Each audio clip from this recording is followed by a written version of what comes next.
નમસ્કાર દર્શક મિત્રો, બોડેલી નંબર 1 ન્યૂઝ ચેનલમાં આપનું સ્વાગત છે।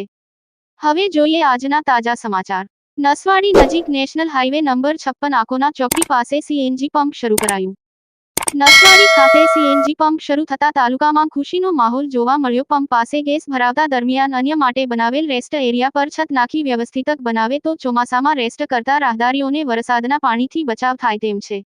છોટાઉદેપુર જિલ્લામાં નસવાડી આકોના ચોકડી નજીક નેશનલ હાઈવે નંબર 56 પર સીએનજી ગેસ પંપ ચાલુ થતા નસવાડી તાલુકામાં સીએનજી વાહન ચાલકોમાં ખુશીનો માહોલ જોવા મળ્યો। અગાઉ દેવલિયા ખાતે ગેસ પંપ હોવાથી નસવાડી તાલુકાના વાહન ચાલકોને ભારે તકલીફો સામનો કરવો પડતો હતો।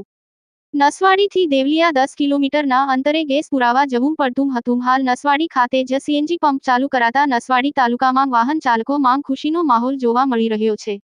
નસવાડી ખાતે સીએનજી પંપ ચાલુ થતા સેવા સદન અને કોર્ટ નસવાડી સ્ટેશન વિસ્તારથી આશરે 2 કિલોમીટરની આસપાસ હોવાથી સરકારી કામકાજ અર્થે આવતા લોકોને રિક્ષા વગર ચાલતા જવું પડે છે। જેથી સીએનજી પંપ શરૂ થતાં હવે સીએનજી રિક્ષાઓ પણ જો ચાલુ થાય તો નસવાડી ટાઉનમાં નવી રોજગારી તક ઊભી થાય તેમ છે।